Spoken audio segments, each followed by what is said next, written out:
अरे जय जोहर का नारा है, भारत देश हमारा है, जय जोहर का नारा है, भारत देश हमारा है। राज की बाजी तुम संघर्ष करो, हम तुम्हारे साथ हैं। अशोक जी तुम संघर्ष करो, हम तुम्हारे साथ हैं। लड़ेंगे, जीतेंगे, लड़ेंगे, जीतेंगे। भारत आदिवासी पार्टी जिंदाबाद, जिंदाबाद। भारत आदिवासी पार्टी जिंदाबाद, जिंदाबाद।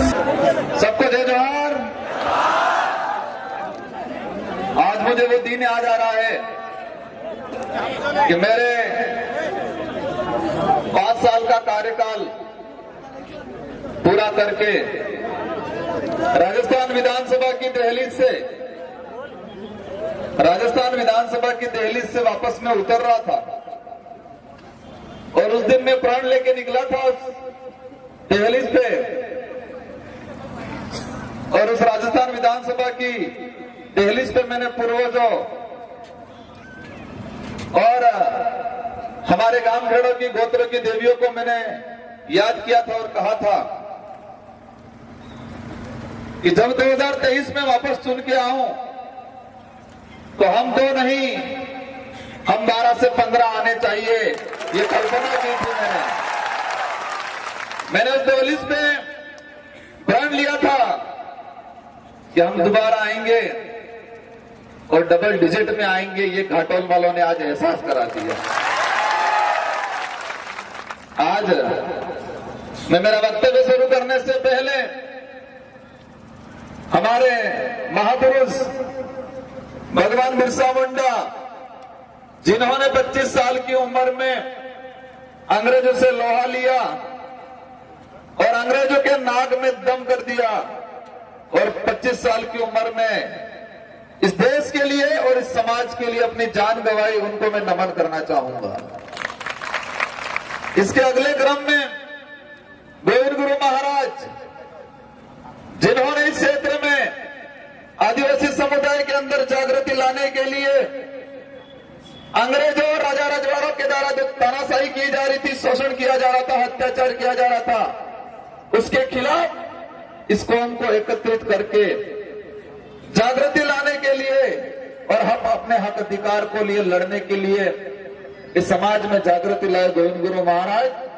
और मानगढ़ पे जब इस क्षेत्र का आदिवासी समुदाय इन अंग्रेजों से, राजा रजवाड़ों से, उनके द्वारा जो शोषण किया जा रहा था, इसके विरोध में अपनी आवाज बुलंद कर रहे थे और अंग्रेजों और राजा रजवाड़ों ने उन पर गोलियां चलाई और 1500 आदिवासी मारे गए। और उस दिन गोविंद गुरु महाराज का जो सपना अधूरा रह गया है, उस सपने को आज ये भारत आदिवासी पार्टी पूरा करेगी। उनको नमन करना चाहूंगा। साथ ही भीमराव अम्बेडकर जी, जो हम आज वोट की बात कर रहे हैं, संविधान निर्माण में उन्होंने मुख्य भूमिका निभाई और उस देश की आम जनता को एक अधिकार दिया और इस देश चलाने की एक चाबी दी, जिसको हम वोट कहते हैं। उनको नमन करना चाहूंगा मैं। इसी क्रम में हम इतिहास के पन्नों पे पढ़ते हैं, देश के अंदर जब अकबर ने अपनी तानाशाही फैलाई तो देश के सारे रजवाड़ों ने उनकी अधीनता स्वीकार कर ली, लेकिन राणा प्रताप मेवाड़ का एक राजा था जिसने अधीनता स्वीकार नहीं की। उनको ताकत देने वाले राणा प्रताप भील को मैं नमन करना चाहूंगा।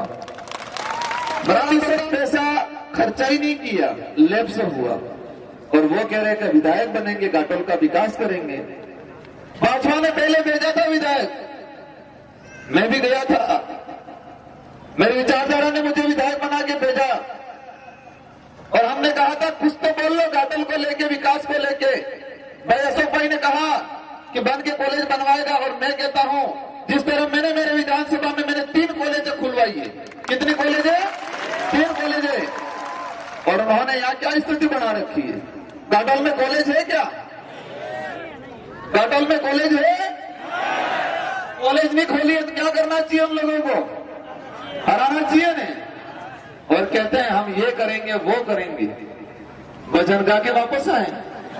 मैंने कहा था भाई ये क्या कर रहे हो? जो घाटोल की विधानसभा की जनता ने भजन गाने नहीं भेजा विधानसभा में, यहाँ हक अधिकार की बात करने, लोगों की पीड़ा की बात करने, लोगों की जो समस्या है उनके समाधान की मांग करने के लिए भेजा है।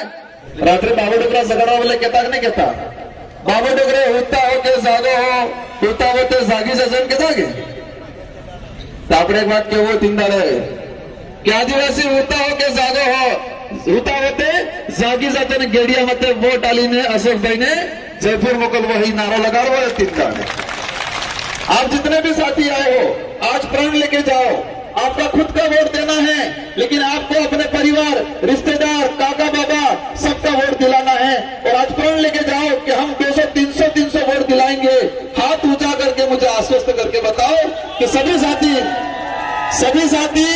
200, 300 वोट दिलाएंगे। दिलाओगे? पक्का दिलाओगे? आप सबकी जय हो। अवश्य घाटल विधानसभा की सीट जीतेगी।